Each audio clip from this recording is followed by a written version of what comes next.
Yes, indeed. Greetings and welcome back once again.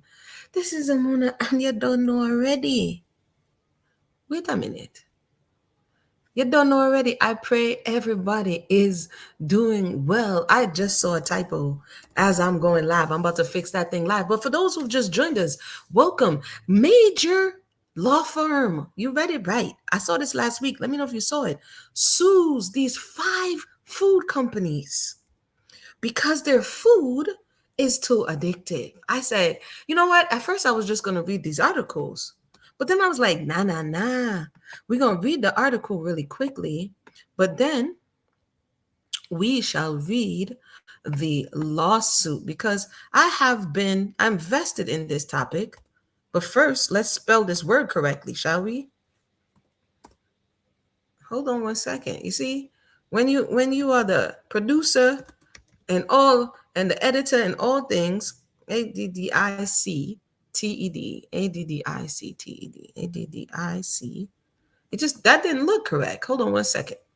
So we're gonna go ahead and jump into this, but y'all know how it is. If I have this little, yeah, ADDICTED.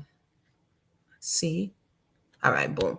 Let me fix this really quick, and then we're gonna go and get into this article. How is everyone doing today? Hold on one more second. I thank you for your patience while you are making, I don't know, that joint say a diddy ticket. It's not funny. Hold on one second. Let me fix that spelling. That spelling is a no. You know how you spell something, then you look up. I'm like, it was that me or was that the typo autocorrect? Hold on. All right, boom. Let me fix this. I know that word was looking special. All right, boom. We back. Whew. All right, let's go.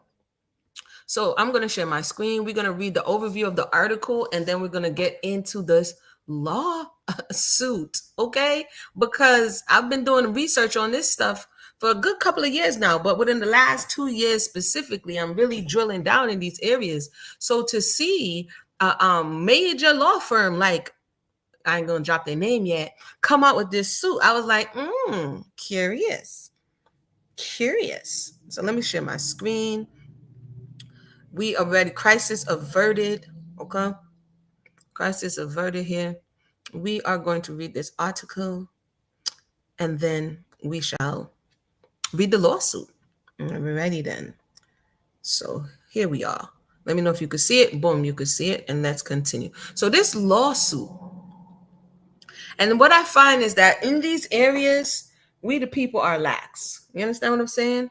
And we wait till it gone bad to try to make it better. You know, there's a saying, what gone bad a morning can't come good a evening, right? That means whatever we're neglecting for the time that we can make the changes, it is difficult to correct them. Not to say, you know, the Jamaican says it can't come good a evening. You know, there are steps that you can make to try to improve it, but you know, it is what it is. Lawsuit accuses major food companies of marketing addictive foods to kids. Now, if you've come back in the days, you've seen lawsuits over McDonald's coffee being too hot. You know, you've seen different lawsuits, right? But this one was interesting, and it dropped back in December 11th. So last week. This is a pretty new lawsuit, okay? It says major food companies, including, you ready for this? Kraft Heinz, Mondelez, and Coca-Cola were hit with a new lawsuit. I mean, these are, let me stop to kind of go in a little bit. Let me know if I could be heard. Hold on one second, because y'all know, let me know if I could be heard in the chat before I continue, because I'll be going all the way in, and then it's like, Amuna, we can't hear you. So hold on one second. Let me know if I could be heard for those who have just joined us. We're about to read this really quickly, and then I have the lawsuit. Well, I know a lot of people today are interested in many other types of lawsuits, but this lawsuit is, oh yeah, I can be heard. Let me know. All right. So boom, let's continue. let's continue. So, oh wait, that's what I was gonna do. Kraft Heinz, they are worth. They are worth, just to give a kind of what they are worth. Where we at? About $35 billion. They have a net worth of 37.45 as of, wait. Oh, that's projected. My bad.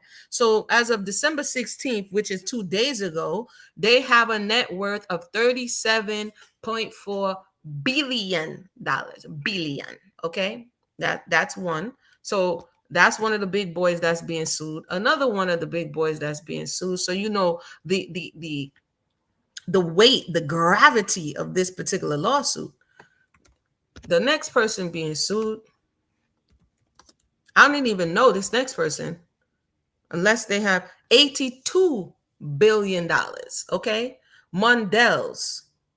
What do they do? Candy, biscuits, gum, beverages, chocolates, cheese, and grocery products. They probably have other. This is the umbrella company and some of the other stuff we know. But off the bat, I don't know this name.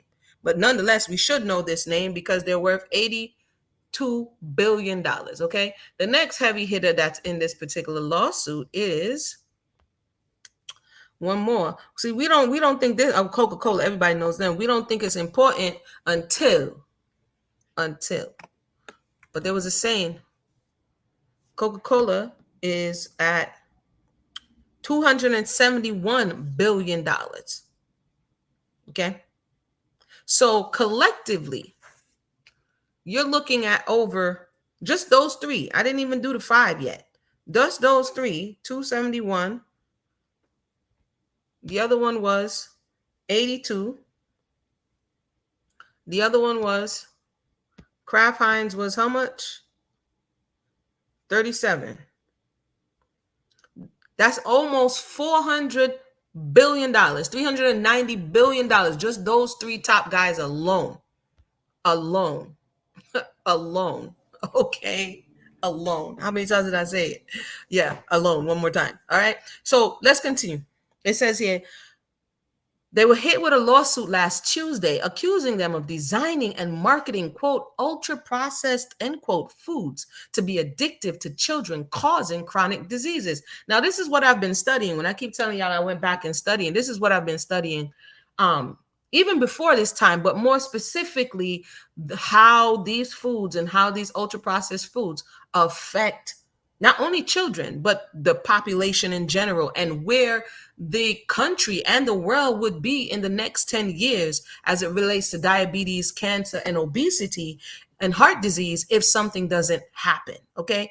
Because it's not turning around for some reason. It's not turning around, all right?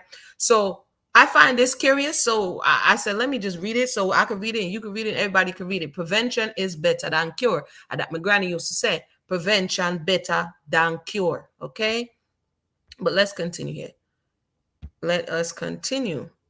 See, we would rather sit and listen to salaciousness about everybody else, but this is something that affects we the people. It's something that we have control over.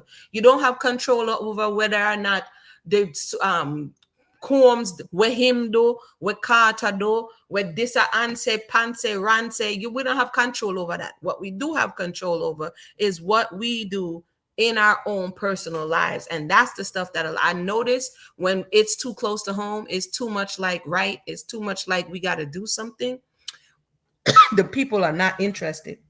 If we was trying to figure out what size shoe Bob Marley was wearing, everybody would be up in here like, wow, me think him used to wear size 7 clocks. Hold on, let me drink liquor tea.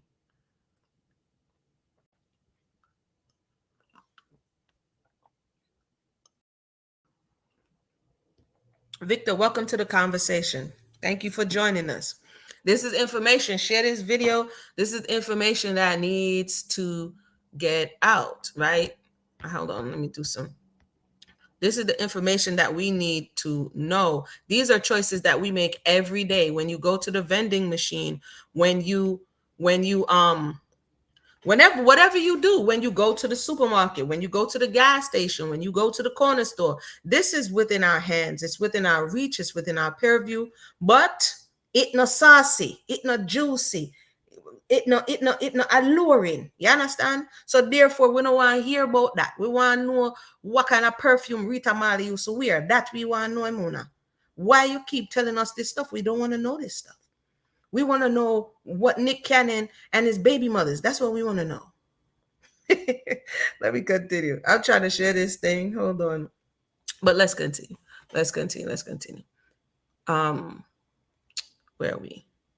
Lawsuit was filed in the Philadelphia Court of Common Pleas by Bryce Martinez, a Pennsylvania resident who alleges he developed type 2 diabetes and non-alcoholic fatty liver, diagnosed at 16. This is real.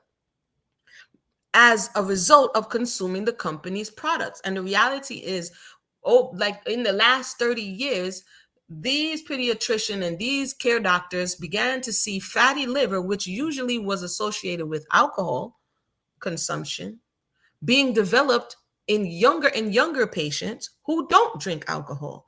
And there is a clear correlation between the consumption, the excess consumptions of starches and sugar and carbohydrates, processed, right, and developing liver disease as well as type 2 diabetes.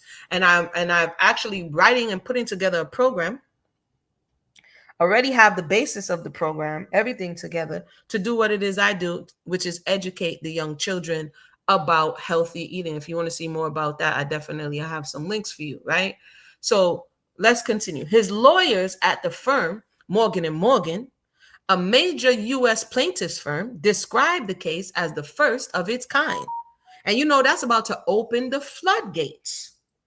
That is about to open the floodgates. Why? Because if you look at 1 in 3 Americans by next year is projected, like I'm doing to have pre-diabetes or diabetes. Now, the sad and reality is that in order to get diabetes, you had to have pre-diabetes for a substantial amount of time. You were in this dangerous spot for a minute, and then your body became insulin resistant. And then after that, you develop full-on diabetes, right? That's another story for another day. Well, actually for today, but let me continue with this. So the other companies being sued are Post Holdings, PepsiCo, General Mills, Nestle, Kellogg's, Mars, Kellanova, and ConAgra. Now I'm going to do separately. Like I said, I'm already putting together I already have it, but this would be a great addition to the proposal, right? Because collectively, if we almost have billion dollars, surely the rest of these companies put together, you at $1 trillion in net worth between all of the companies that's being sued. Another thing that I find curious, and I don't know if you've ever seen it, and I think I've said it before, in doing research, I came across a series that's called The Foods That Built America. It's on the History Channel. If you have never seen it and you're interested in this type of stuff, check it out. Because the crazy thing is that almost every food company on this list, they did a special on how this. Post was on there, Kellogg's was on there, Pepsi was on there, Coca-Cola was on there, Kraft was on there, Mars was on there, Nestle. Is Nestle on there? I think Nestle is on there too. So when you watch the different episodes of where they started and how it progressed, you will understand that this right here is the crux of the matter. They got you looking everywhere else, but put your eyes on this, because this right here is the crux of the matter. Again, that whole series, I think they had three what do they call them? 3 seasons. They call them 3 seasons. They had 3 seasons of The Foods That Built America. Anywho, let's continue. There is currently no agreed upon scientific definition of ultra-processed foods, quote unquote. This is the slippery slope right up in here. This is the slippery slope. What do you mean processed foods? What do you mean junk foods? Can we get a working definition? They act like they add a They acted that they had a spelling bee. Sarah Gallo, Senior Vice President of Product Policy for the Consumer Brands Association, an industry group representing food and beverage makers, said in a statement, look, what? If we just counted up those, how many companies alone, and if this totals upwards of $1 trillion a year, I'm gonna have to do that in another video, because then you will understand why money talks. Then we will become to understand why money in this particular situation, these guys are heavy hitters. Heavy hitters. Let's continue. Let's continue. I'm a little excited because I'm like, oh wow, all my studies are coming to life. I'm like, what? Who did this? Anyway, let's jump down. Okay, this is what you see. This is what you see, right? The recent product that I'm working on, when I said Chat GPT, these are some of the stuff that I'm addressing. The consumption or the overconsumption of sweets, the addiction to sweets, and the fact that people are eating 6 to 10 times their daily recommended allowance of sugars, carbs, and starches by the end of the day. Like, essentially, what we're not realizing is that less than 6 teaspoons of sugar, especially if you're a child and a woman, should you consume. But the reality is one frappuccino, one cappuccino, one double pump latte, blah, blah, blah, you already done blew your thing out the water, right? Anything that you eat after that is just going, is wreaking havoc on the body. Let's continue. As you can see, I'm excited because I'm glad that this conversation is happening. So I'm not excited because people are sick. I'm excited because we get to have this conversation and it is timely and pertinent, and that people have a reason to pay attention. Let's continue.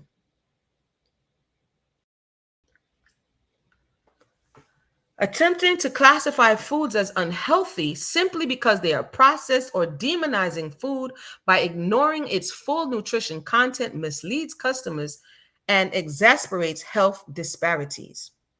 Whose quote is this? Whose quote is this? Okay. It's not. I'm going to continue. Evidence has grown in recent years that highly processed foods are linked to a wide range of chronic health problems. Food described by researchers as, quote, ultra processed includes many packaged snack foods, sweets, and soft drinks made with substances extracted from whole foods or synthesized artificially. And if you notice, once this healthy food trend kicked off, a few years ago, everything, even when it's not vegan, they putting vegan on it. Even when it's not healthy, they putting healthy on it. They changing the packaging to make it look green. I mean, people are running big time game, right? But these ultra processed foods, once it's stripped, once it goes through high heat, once the nutrients is stripped and you put it into your body, especially the soft drinks, the sugars that's in them, the sweets that's in them. Of course, it's not only just the ultra processed, it's what the food is at the end of the day, right? They are not whole foods. They're not benefiting your body. Current U.S. Food and Drug Administration Commissioner Robert Califf has said that ultra processed foods are likely addictive, likely. Robert F. Kennedy Jr., President-elect Donald Trump's pick to lead the U.S. Department of Health and Human Services, has criticized the food industry and the FDA for failing to regulate it. Why? Because of big money. Big money, big money, big money. Martinez's lawsuit alleges that the food companies have long known their products are harmful and deliberately engineered them to be as addictive as possible. I have a whole list here. I have it, if you're interested in some of the stuff that's on the list, I have it privated, but I have a whole list during my studies of what information has already been done, what documentaries have already been done. It's not funny, but why was what's the people that do Oreo cookies? Why did they hold a conference on diabetes? I think it was over in England.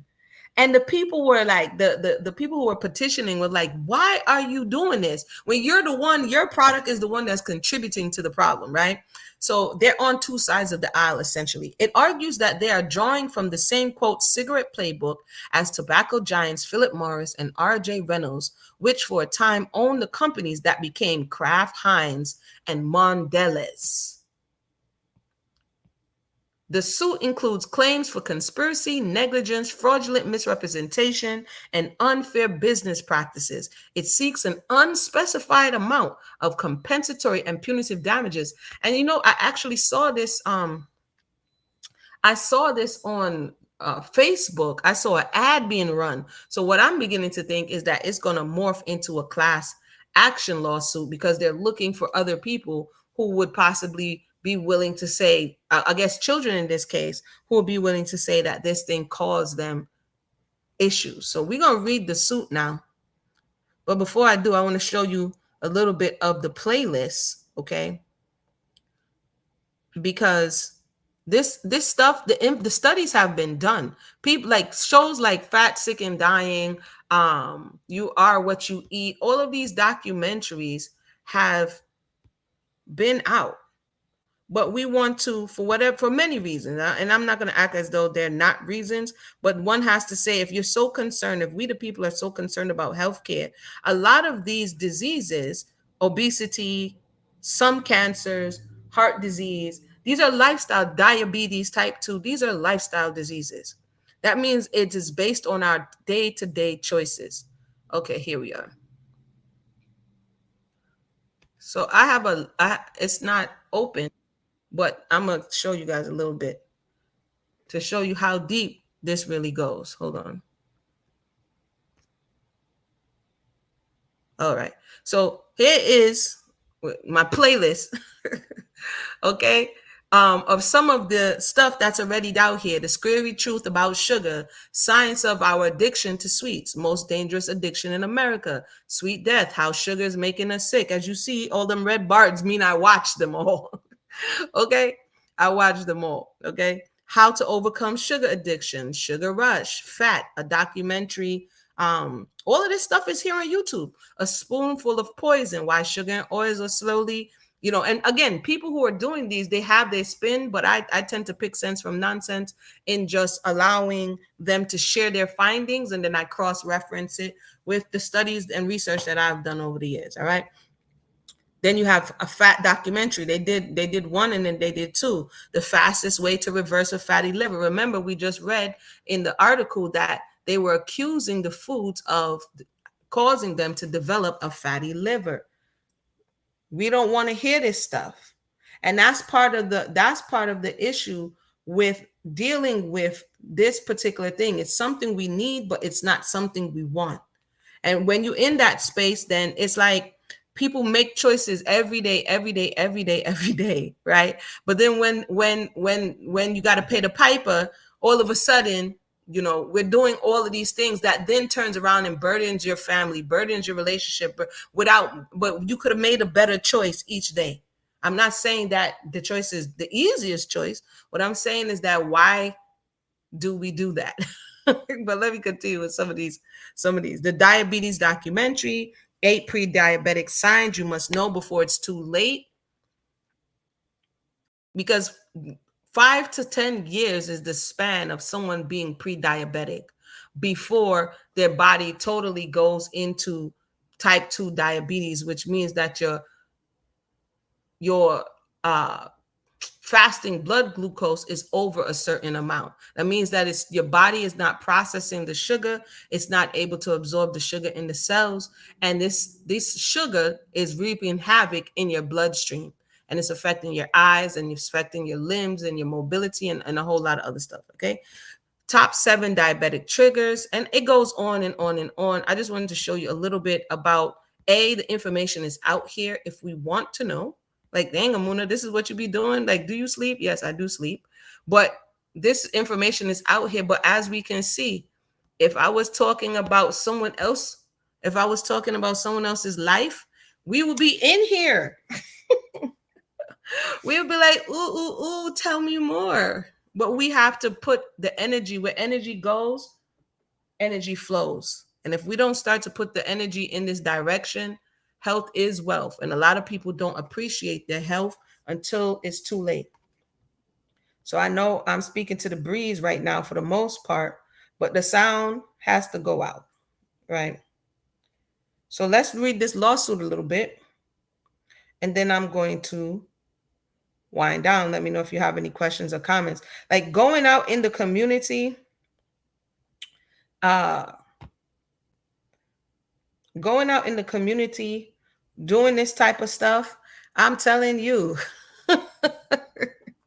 like bringing out whole foods and introducing it to children, and because that's mostly who I teach is children in this department. It is an uphill battle.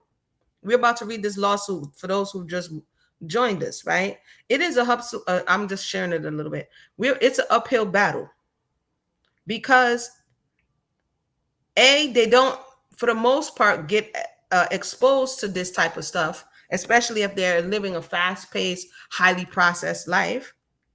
B, the parents may be hypersensitive to feedback, right? And C, the other things, this is more, it takes more energy. It takes more energy.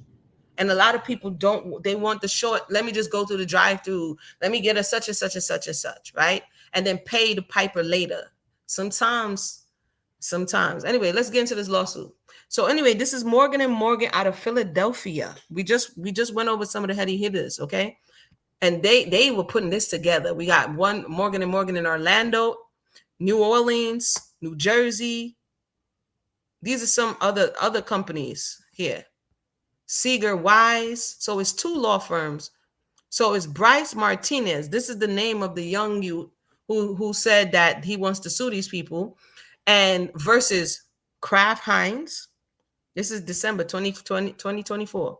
Versus Mondelez, Post Holdings, Coca-Cola Company, PepsiCo, General Mills, Nestle, Kellanova, and Kellogg's. Mars, which is the candy, and ConAgra. I'm going to add up all their net worths because I'm quite sure that they're in the trillions. They're in the trillion. Monisha, welcome to the conversation. If you haven't heard about this lawsuit, you're about to hear about it today. Every day, about 9/10 of the food in the supermarket should not be consumed. I know we've heard it before. Back in the day of Dr. Sabi's, we're like, oh, he's extreme. It's extreme. Oh my goodness, why are you saying this? Now we see. Let's continue. There's a Caribbean saying that says, "Was sweet nanny goat, I go run him belly." Right? So these stuff be sweet to us. We like this stuff. Plus, Victor says the processed sugar affects your hypothalamus, causing either ADHD in the children or dementia. Correct. The sugars, and this is one of the particular program that I've already put together, right? I'm working on some other stuff to, start it off locally. I've already done it in times past, is bringing the knowledge of how much sugar you're actually supposed to consume. So when you look at the breakfast given to the child, the what do you call it? Pop-Tart given to the child, the orange juice given to the child, the whatever you give to the child in the morning, that right there, more than likely, is the sugar for the day. But no, it's not done. They're going to eat chips, which is carbs, which break back down to starch, which break back down to sugar. They're going to drink the soda. This is why you have certain initiatives to try to get sugary drinks out of the vending machines in the schools. Okay? Again, let me just stick on here. I'm a little bit excited on this topic. I was like, oh, look, it's here. We can finally really, really look at this. Seriously, let's continue. Let us continue. Civil action complaint. Now comes plaintiff Bryce Martinez against defendants Kraft, Mondelez, Post, Coca-Cola, PepsiCo, General Mills, Nestle, Kellanova, Kellogg's, Mars, ConAgra, who alleges as follows.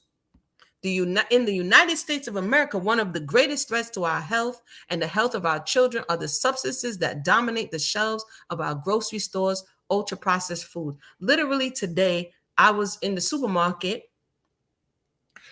I was looking for something and I went to the baby section.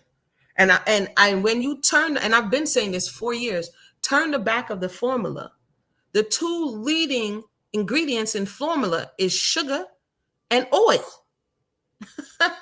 I'm gonna continue. So my children was like, why don't they just because that's what I did for them. They drank breast milk and they ate.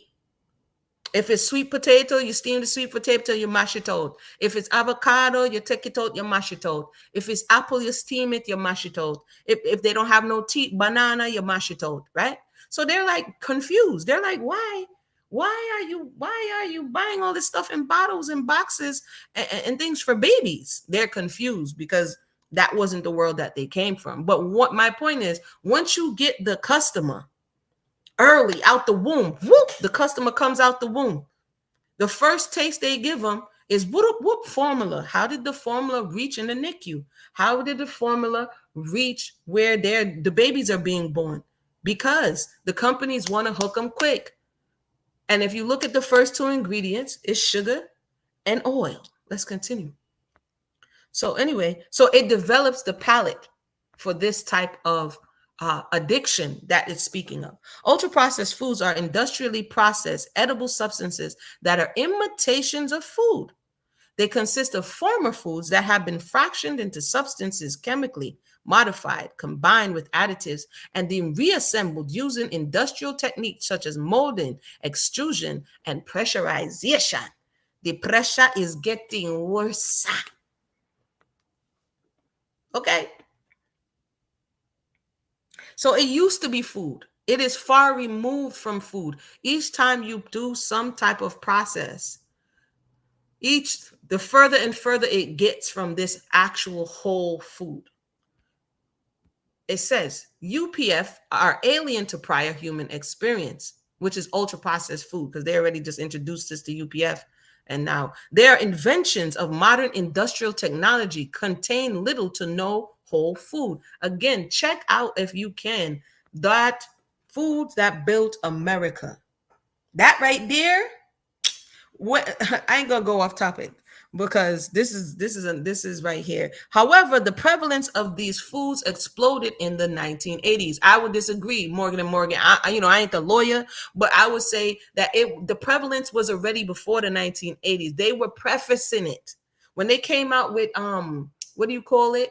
When they came out with, and there was a whole episode on when they came out with the TV dinners to coincide with the microwaves, right? They were already, when the Betty Crocker cooked in the 60s, when they were trying to get the women back into the home because they had come out for the war, right? They was trying to get them back in there, leave it to beaver type stuff. Then they started saying, hey, let me make your work easier. So this cult of domesticity, it had its second wave during this time, right? That's why you see a lot of that stuff on the show, on the TV. But what they did was they found out mom was out of the kitchen. The masculine energy came into this nourishing space of the woman. And then he said, how can I monetize that? How can I pimp it out? So it was no longer about what is the best for the family. It was what was easiest for the family, what was cheapest for the family, what was quickest for the family.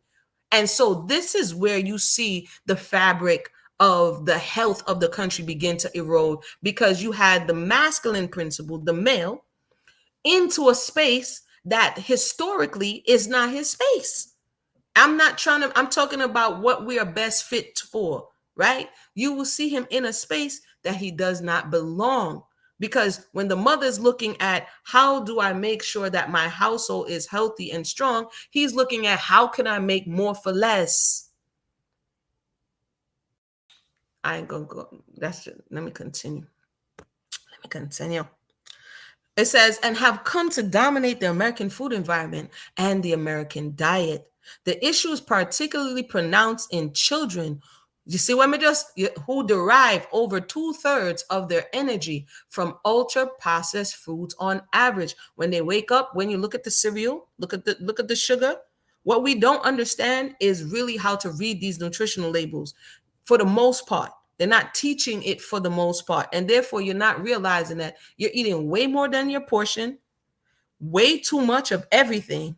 Okay. And they're not eating fresh fruits and fresh vegetables and whole foods. Number 4, the explosion and ensuing rise in ultra processed foods in the 1980s was accompanied by an explosion. Who wrote this? We're going to need the thesaurus. What in all of, we're going to need the thesaurus. Why are we saying explosion 2 times in the same sentence? Anyway, by explosion in obesity, diabetes, and other life-changing chronic illnesses. And then they give us a little footnote here, jump down to the bottom, United States Surgeon General Vision for Healthy and Fit Nation. That's back in 2010. And absolutely, you can see that from the 80s, but it really started before the 80s. But by the 80s until now, hey, yes, the bottom line has increased. Number 5. Point number 5. For those who just joined us, welcome. We're going through this lawsuit. New lawsuit just dropped last week on these major companies. These major companies, when you look at the sugar content in Starbucks drinks, done, ridiculous. During the time frame, diseases that had been largely confined to elderly alcoholics, such as type 2 diabetes and fatty liver disease, emerge in children. Because what else is in alcohol? Sugar. Sugar. Although such diseases were unheard of in children 40 years ago, they are now common, and treating them constitutes a large fraction of pediatric medical practice. In addition, I'm saying this, in addition to the diet, the activity from 40 years ago and now, the physical activity has changed. Children are not outside riding their bike, jumping up and down and doing all that stuff. Now it's sedimentary. So it came in conjunction with the television. We can't just look at this in a vacuum and only say that it's the food. It's also the lifestyle that has changed. No more playing outside. Now, what else happened in the 80s? Video games. Not at the where you're at the arcade, in your home. Atari, Sega Genesis, video games, sedimentary lifestyle, not moving around much. That also came in conjunction. Latchkey children, mom is working outside the home more. So then the prepackaged food explosion. As you can see, this is just interesting stuff to me. All right. Anyway, let's continue here. The human genome did not experience a catastrophic failure or, what is this?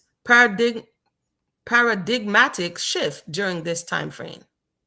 Similarly, the explosion of these diseases cannot be explained by a massive nationwide failure of personal responsibility that began in the 1980s. Instead, something else happened in the 1980s.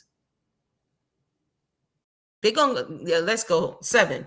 In the 1980s, big tobacco took over the American food environment. Philip Morris brought major U.S. food companies, including General Foods, Kraft, R.J. Reynolds purchased Nabisco, Del Monte, Kentucky Fried Chicken, and others. Collectively, Philip Morris, R.J. Reynolds dominated the U.S. food system for decades. During this time, they used their cigarette playbook to fill out food environment with addictive substances that are aggressively marketed to children and minors.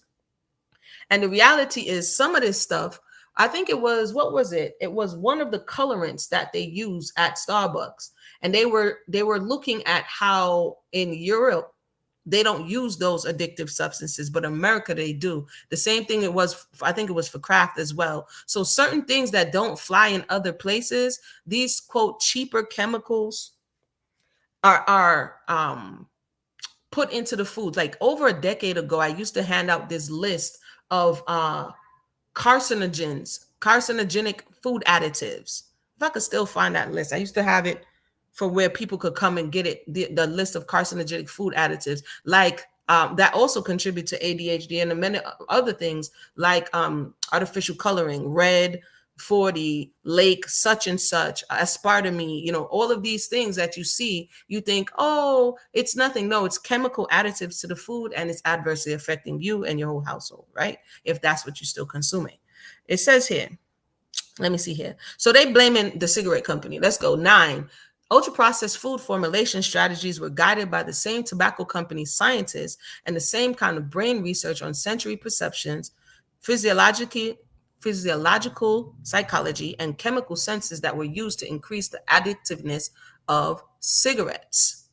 I mean, the truth be told, sugar in itself didn't need no extra additives because it's addictive in and of itself, right? And I've come across some peer-reviewed articles that speak to that, the addictive nature of sugar and how it stimulates certain aspects of the brain in the same way that, gambling may do, or, it gives a level of a dopamine hit, a short-term pick-me-up, right?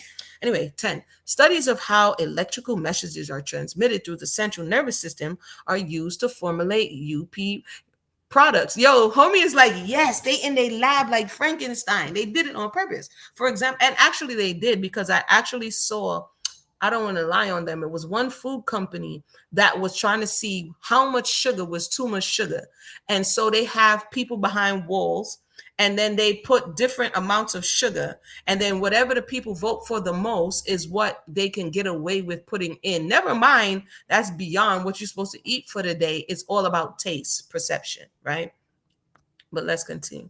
For example, scientists who supervised human electrodes tests on nicotine addictiveness at a secret Philip Morris laboratory in Germany regularly consulted with Kraft and General Foods on the development of ultra-processed foods. We also know that or if we don't, hopefully we do now, that the, what them call the thing again, MSG, is also something that, quote, enhances the foods and causes it to be highly addictive.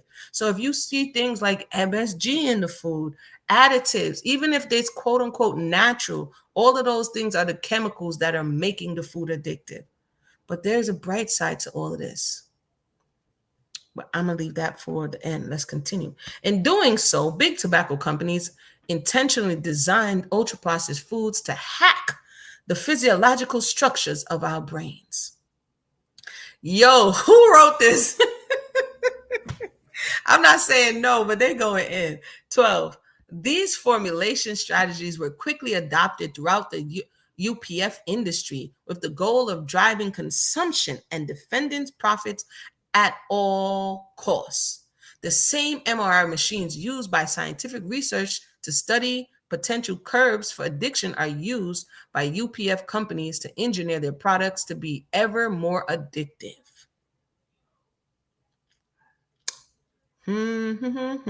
13. At the same time, big tobacco repurposed marketing strategies designed to sell cigarettes to children and minorities and aggressively marketed UPF to these groups.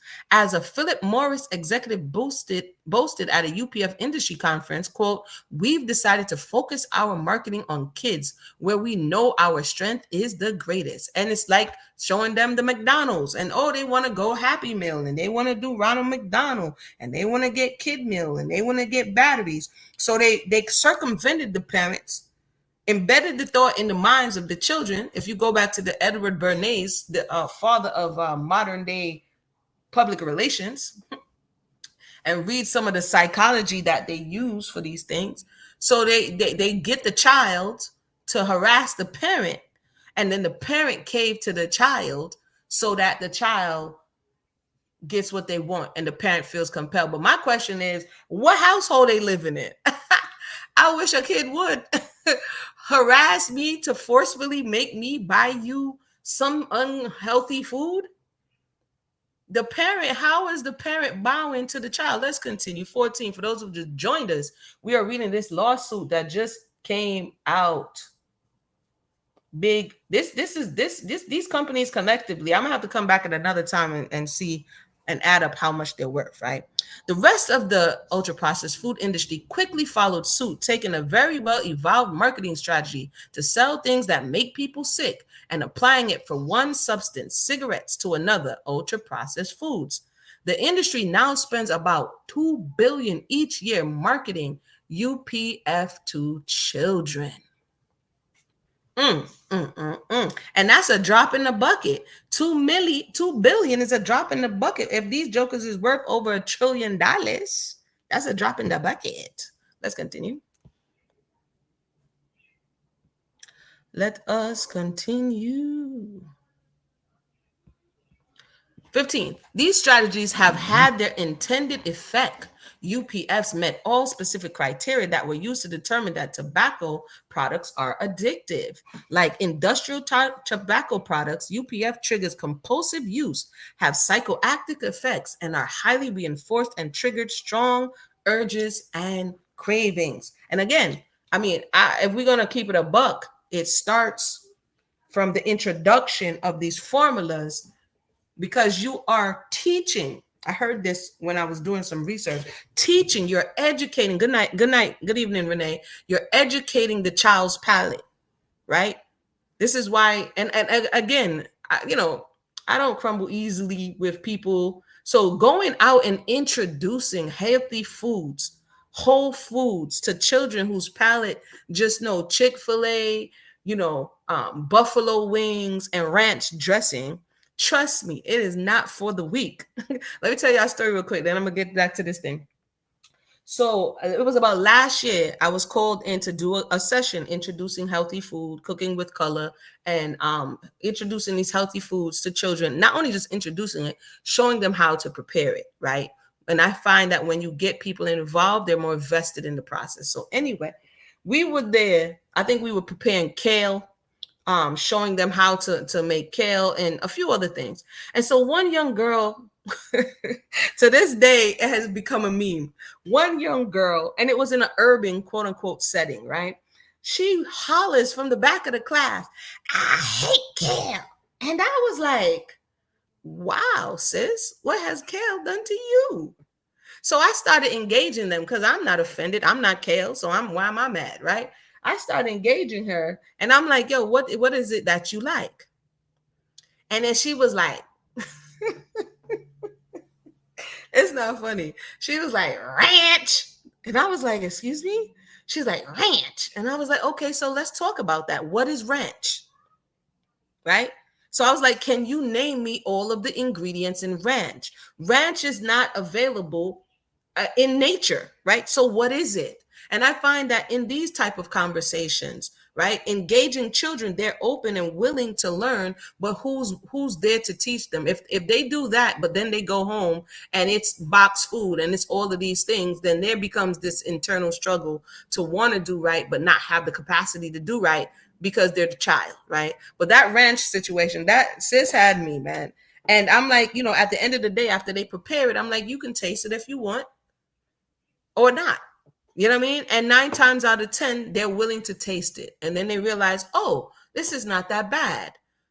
If you prepare it right. Sometimes our parents or the caretakers are not preparing it, or the schools are not preparing it right. So the children think they don't like it. They'll come to me, Mr. Muna, I like how you do it. Because are we taking the care that's needed to prepare it in a way that they are going to want to eat it, right? Victor says they disguise MSG, basically, monosodium glutamate, under 7 different names. One of them is maltodextrin. Yes, that's another thing we need to talk about at another time, is how all of these things take on different names, right? So it's kind of like a treasure hunt. Every time you find it out, they move the goalposts. So you got to be ahead of it, because you may think, oh yeah, I'm doing good, and the reality is the thing may be making you or your loved one sick. Let's continue. Ranch. That was funny. Anyway, where are we? These strategies have had their intended effect. UPFs meet all the scientific. Oh, I already read that. 16. Meanwhile, sales have surged. Ultra-processed foods have displaced traditional foods and now constitute the vast majority of children's diet. It's not just the children's diet, it's the vast majority of the supermarket. Let me know if I can still be heard. It's the vast majority of the supermarket. More than 80% of the supermarket is ultra processed foods. If you go to the supermarket and count all of the aisles, let me guys know if y'all can still hear me. If you count all of the aisles in the supermarket, you will see that the majority of them are boxed food, ultra processed foods in boxes, in bags.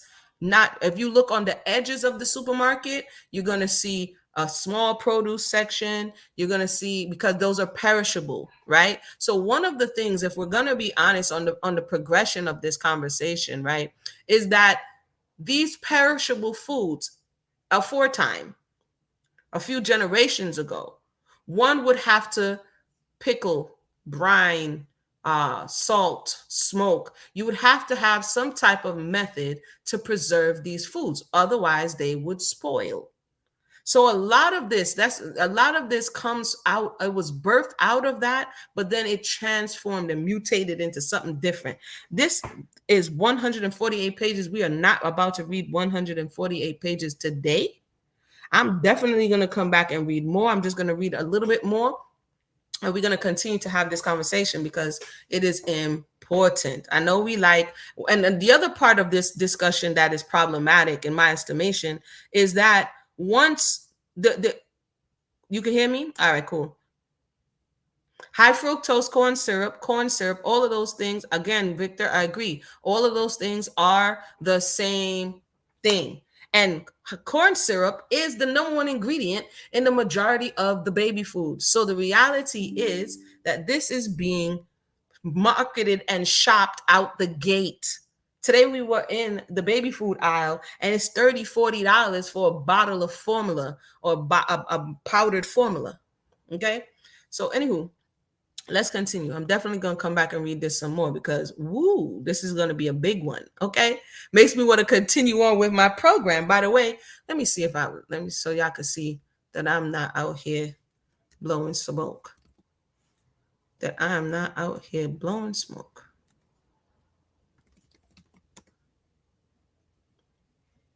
Let me keep reading and then I'm going to find what I'm looking for in a second because I forgot where the link was. Let's continue. Okay. Meanwhile, sales, okay, they already said that. While the multinational ultra processed food companies get richer, Americans get sicker.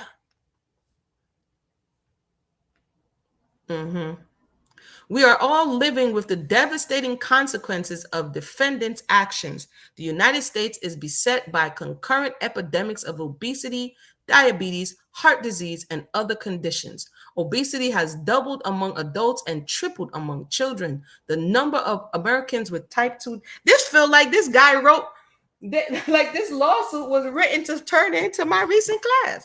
The number of Americans with type 2 diabetes has tripled since 1980. Rates of colorectal cancer have doubled in younger adults. This is all true, by the way. This is all true. How many people knew this? How many people knew this? This is all true. And one must say that when you look at, you have to look at it to a certain degree in connection to what else is going on. And the reality is, as somebody who has been in this space for over a decade, the people don't want it. Did I say that loud enough? I have seen a number of health food, because I go to farmers markets, sell at farmers markets. I have people, farmers markets, friends, all of that.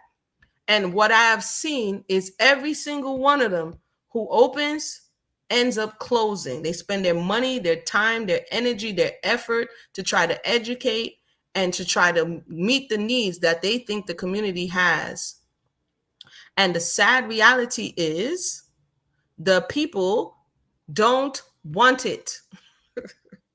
And I'm not talking from what I heard. I'm talking from what I know. I'm speaking. Let me speak correctly here, right? The people don't want it.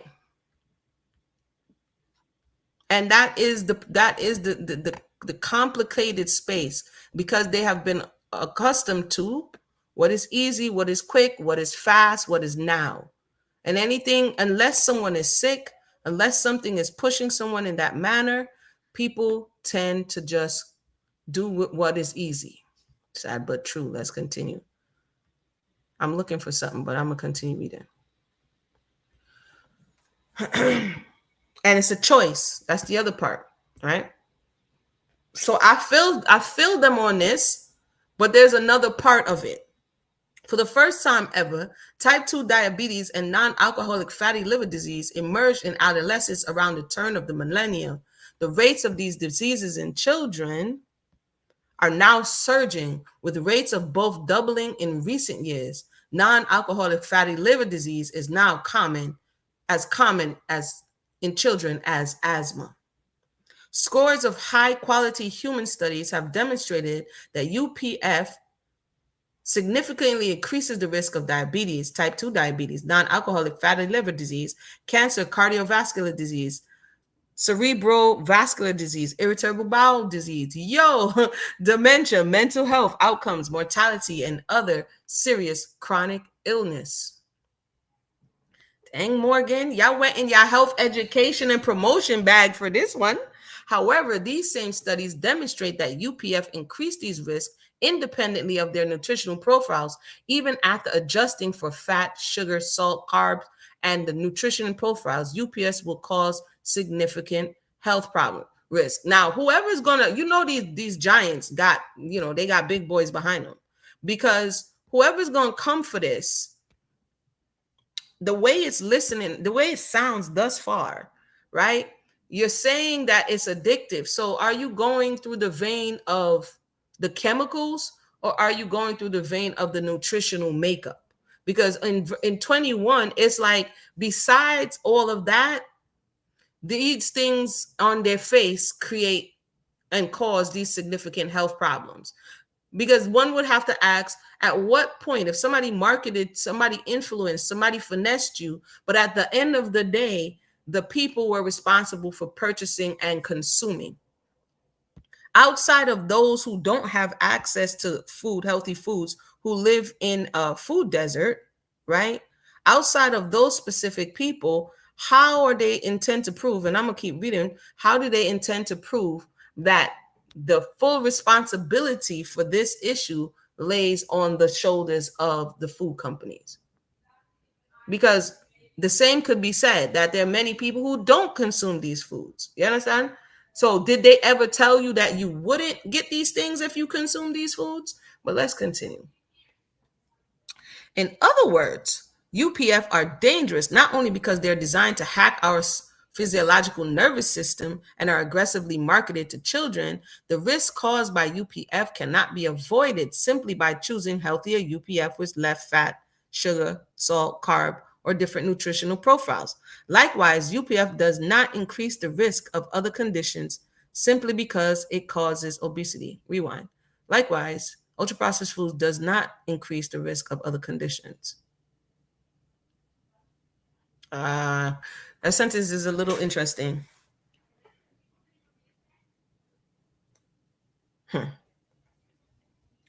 This is curious. This is curious lawsuit. 23. Instead, ultra-processed foods increase the risk of disease because, italicized, slant, lean back, okay? They are ultra-processed, not because of how many grams of certain nutrition they contain or how much weight gain they cause. No, that's not true. That's not true, homie. Instead, so they're saying it is the ultra processed. I hope they had a doctor that was they. I hope they had like health specialist, nutritionist consulting with them, because this number 23 right here, UPF increase the risk of disease because they are ultra processed, not because of how many grams of certain nutrients they contain or how much weight. But the weight gain is what increases the risk of diabetes. So it's not, that's a false dichotomy right there. I'm sorry, I'm talking to you guys as if I would be talking to myself reading this alone. But that the beginning part of 23, that's why I was a little tripped up on 22, because the beginning part of 23 is a little suspect. The weight gain the sugar. Because what does the ultra process do? The ultra process strips any nutrition value from it, right? And then it concentrates certain things and changes the molecular makeup that when you eat it and you consume it, it adversely affects your body. So for instance, you're eating a lot of sugar, but the nature of the sugar that you're eating is not in its natural form, right? So because you have converted that sugar into a form that it is more addictive. For instance, eating the sugar out the sugar cane, biting the sugar cane and eating it is very different than boiling, concentrating, and making sugar crystals and then consuming that. So this last sentence right here, I don't know. It's not only because it's ultra processed. It is the grams, it is the sugar, it is the carbs, it is the fat. It is those things that are causing the diseases. Therefore, even attempts to eat healthy full are undermined by the ultra processed nature of UPF. That part is true because they will pretend that some of this stuff is healthy. Like these crackers, it's like green wise crackers and it's ultra, all of these grains in there, not realizing and it's not like they didn't put it on the box. You're not realizing you're eating too much. Like your portion size is really 3 crackers and you're over there and you ate 20. You feel me? So one cannot evade the risk caused by UPF simply by selecting UPF with lower calories, fat, salt, sugar, carbs, or other nutrients. Yeah, you can evade it by just not eating it. You can evade it by not eating it. Let me know if y'all here. Throw up some green hearts in the chat if y'all are in here and y'all are rocking with me reading this here lawsuit. Let me know. Because what?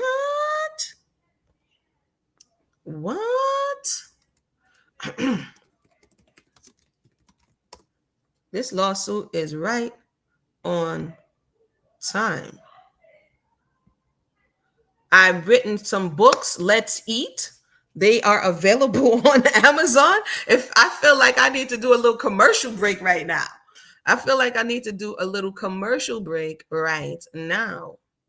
Okay. So I shall do that because, why not? So this is so that y'all can see we're not blowing smoke. This has been up here for the longest. I still haven't met the goal because, again, people don't think this stuff is important until, Morgan & Morgan want to sue somebody. So this is a fundraiser to educate children. That's what we're talking about, right? We think it's a lot to fundraise $100,000, but yeah. But anywho, this is me. Black Enterprise shared this last year about the Let's Eat book series that I created for this particular purpose. These are some of the classes that I've taught, right? Teaching children, they're cutting up carrots. There go the kale I was talking about. Here goes some reviews about when I went. I was actually also teaching children who had autism. Children want to get in there. They want to do what they want to do. From the younger, they go that kale again. The younger children, teaching them knife skills, how to cut, how to prepare, to the older children, right?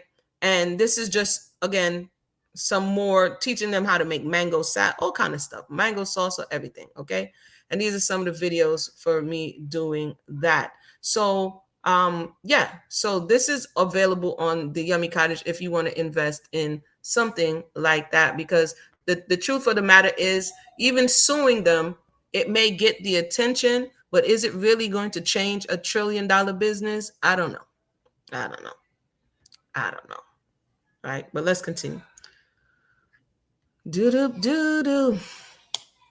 Let's see. We're on 27. So they claim that, you have an alternative, bro. Eat real food. That's the alternative.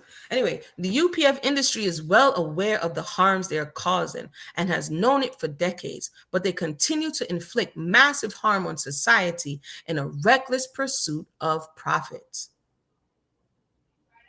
In April 1999, the CEO of America's largest ultra-processed food company attended a secret meeting in Minneapolis to discuss the devastating public health consequences of ultra processed foods and their conduct.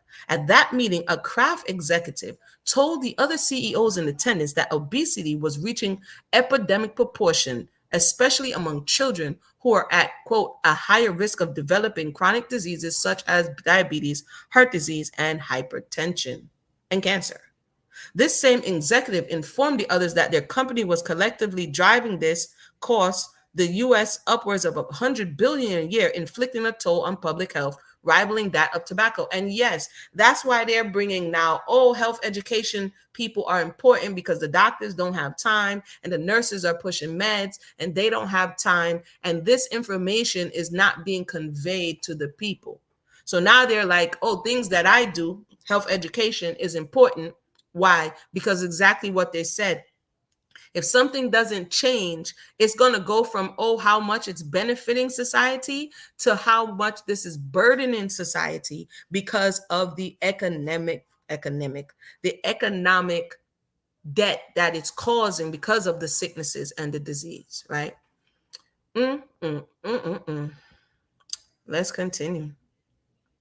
This same executive informed the others that their companies were collectively driving this. Okay, I already read that. 27. He then implored the attendees to change their ways before this became a crisis for UPF industry, asking rhetorically, with all this, can the child lawyers be far behind? What did y'all have? Some secret double agents, some Carmen Sandiego up in there? Did they have Carmen Sandiego in the meeting? Yo, homie was like, yeah, and then this was in the meeting. One of the thing is that here, one of the thing that's missing, another thing that's missing is the health education in the schools, right? The schools are not prioritizing health and education to a certain degree. Some of them are getting a little more healthier, substituting some other foods. Some are trying to advocate to take out, some, quote, are trying to advocate to take out the, what do you call it? To take out the, what did the name again? The sugary drinks and the things out of the vending machines. I did a whole paper on that, but I'm not going. That's another day. I'm putting the link for the GoFundMe up in there because again, you know, how you going to reach the people if you can't reach the people who need to hear it. But let's continue. Do do do do do do do. All right.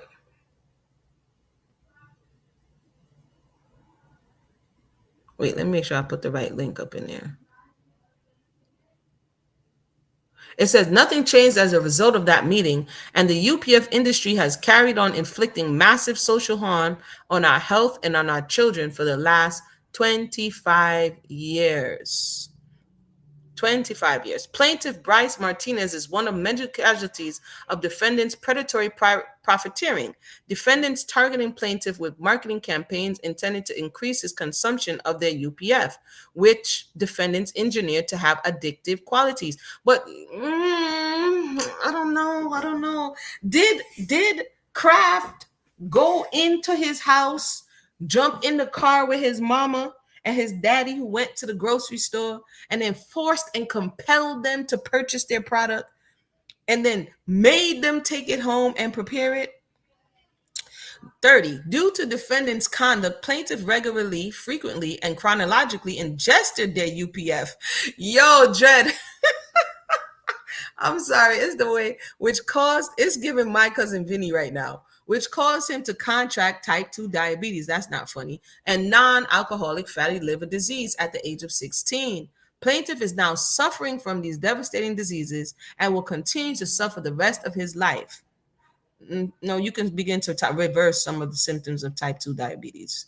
You can do that. Plaintiff brings this action to recover the damages defendants have inflicted upon him, as well as all additional damages available under the law. I'm gonna stop right there because we're gonna get into the parties after this. But as it relates to type 2 diabetes, it is a lifestyle disease, right? So if plaintiff continues to consume these, yes, he will continue to develop and be plagued with the symptoms of type 2 diabetes. But if plaintiff begins to incorporate healthy behavior, so much so that the CDC sees this as a problem, right? And the CDC, a lot of prevention, let me rewind, a lot of prevention programs are not covered by insurance, okay? One of the only prevention programs covered is type 2 diabetes. CDC has created an entire program around the prevention of type 2 diabetes or the effective management of type 2 diabetes. This is one of the only programs that they would allow the administrators to bill insurance and actually get recompense, like get reimbursed for this. The reality is that it's really centered around exercise. It's centered around changing your diet and changing your lifestyle, right? That's really the pillars of how to manage this particular disease. But it requires work. I'm stopping right there. I'm stopping right there because this is getting interesting. This is getting interesting. Okay. I went ahead and showed you guys that.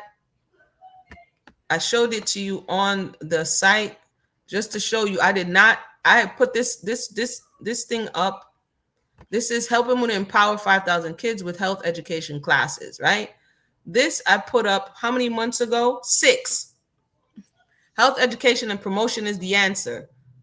Obesity rates, the same. That's why I said what Morgan and Morgan is coming out, guns blazing. Okay, they're coming for them. But if you look here, it talks about obesity rates at 19.3% as of 2023. So they told you 2 and 3, right? But 19.3, that's over 14 million children. He's talking about children in the United States are at risk for developing health issues related to lack of health education and bad dietary choices. These are the 2 things that is contributing to this issue. Lack of health education and bad dietary choices. And the reality is, if you educate the children, you have to educate the parents. Now, the parents is in a precarious situation. Why? Because the reality is I watch them. Okay. One of my assignments was to do a health needs assessment. And I do that anyway. And I see what people put in their carts, what they go for, the conversations that they have with the children in the store, how the children act when they want something, what the parents say in order to bribe them and get. So what's happening here is that the parents seem overwhelmed. This isn't my assertion. For the most part, they're using food the same way they do in schools as some type of prize that you get. Oh, you answered it correctly. Come on up and get a Snicker bar. If you behave yourself, I'm gonna take you to Chick-fil-A. Why are you using food as a bargaining tool? Right? So there's certain things, the introduction to food and the way in which the people are interfacing with the food is also causing the overconsumption of the food. So for those who have children and those who are without this information and without this thing, like they said, like those execs said, it's about to be a real problem in a minute. It seems like they're ringing their alarm. When the bottom falls out of this health crisis that is coming, and it's coming fast. That's all I can say.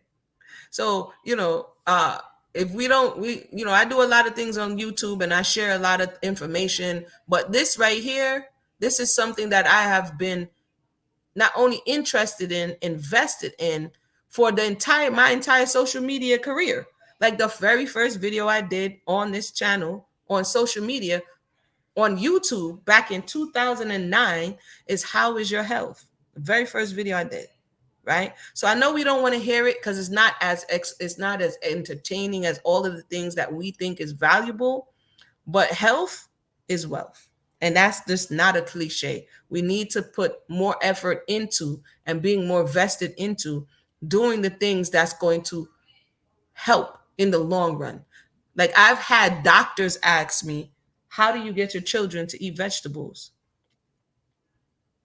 Like tonight, I just made some cabbage, some carrot with some black bean. How do you get them to eat it? Because I eat it.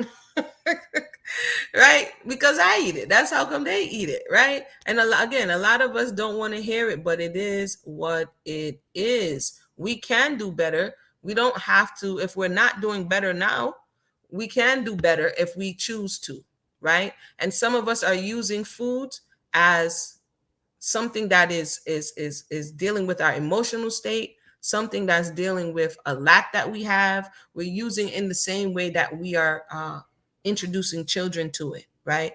And so to be sued in this capacity is wild. I'm going to go over the parties next time, but again, that was the opening of this particular lawsuit. They're just going. Let me look at the parties real quick. They're just going over the parties. They're just telling you where they are, who they are. Wow, this is crazy.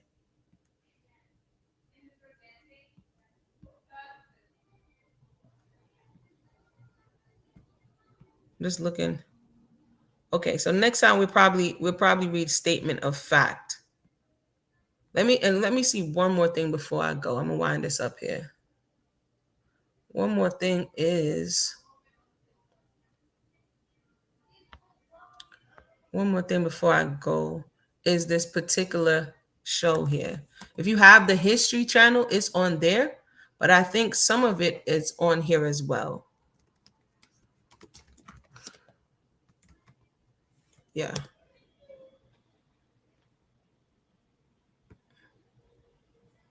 Some of it is on here. So let me show this thing real quick and then I'll wind down. Here is the show I'm talking about. It's a series. They have season 1, 2, 3, 4, 5, right? It's here on YouTube. And it's also on the History Channel if you have the History Channel. And it's called The Foods That Built America. And you get to see how it goes from here it is, The Foods That Built America. How it goes from, for instance, Kellogg's. And then I'll leave it here. Kellogg's, according to the story, a doctor had he had a practice in the late 1800s that he was treating people who had digestive issues, all of this stuff like this, right? So they would come to his planetarium. That's what you call it. I think that's what it was. And they would get treated there until they felt better and then they could go back out. Anyway, he used to feed them these rolled kind of granola-ish type things to help them with their fiber intake, to help them be able to go to the bathroom.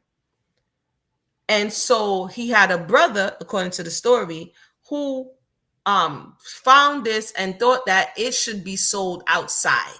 This is an interesting story. If you don't watch none of these stories, watch Kellogg's and Post, because that story right there is curious. So the brother was like, we should sell these. And he was like, no, this is for medicine. I'm a purist. Don't try to pervert this. This is not for capitalism. So the brother was against, the doctor was against, Kellogg is his name. He was against monetizing it. The same problem we have today. Anyways, eventually, the guy from Post, the company, he comes and he gets treated there. And then he steals the recipe, according to the story. He steals the recipe and he goes and starts a business, this breakfast business. So when the two brothers see this, they're like, I can't believe this guy came here, stole the recipe, and still the doctor would not sell his brother the recipe. So eventually, the planetarium, I think it's called a planet, it burns down. The sanitarium, it burns down. And that's when the doctor conceded. He sold the recipe, and then Kellogg's enters this breakfast cereal market. Now today, how big is the breakfast cereal industry? That's where it started, though, according to them, right? Because before that, people were eating leftovers for breakfast. They were eating food from the night before for breakfast. So this breakfast cereal industry was birthed out of that particular, according to the story, that particular conversation. So according to Statista, and again, here we go. Breakfast cereals in the United States, because some people be talking out of the left side of their neck. We like that stuff though. If I was on my soapbox just spitting stupidness, people be like, yes, yes, preach. Anyway, revenue in the breakfast cereals market amounts to $22.5 billion in 2024. $22.5 billion breakfast cereals.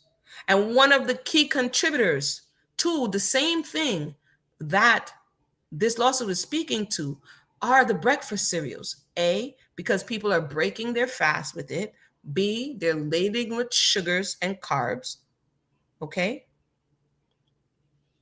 C, they're processed, ultra processed. Okay. And so this is what contributes to the rise and the crash of the energy in the child and the people in the day. In a global comparison, the revenue generated in the United States is 22.5 billion. That needs to be a point, right? Or million, sorry. So basically, here is the chart. No, they won't show me the chart. But you see it.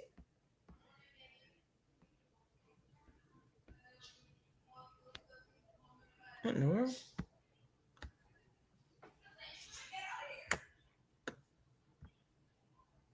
Okay, Statista. Statista is wilding. They don't want to give us the data, but they gave us the general data that we were looking for. Okay.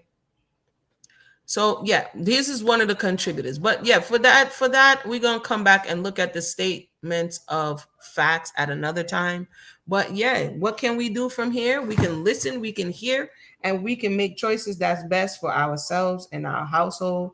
And again, an ounce of prevention is better than a pound of cure. And it really just takes making the choice and then step by step beginning to do things and take things out and put things in. It's not just about taking things out, it's also about putting things in that are more beneficial for you and your health and your family's health. Really, that's what it boils down to. You know what I mean? So with that said, I want to thank everybody for tuning in. Thank you for rocking with me through this very, very interesting development, okay, in the world of health and wellness. All right. Yep. All right. Till next time.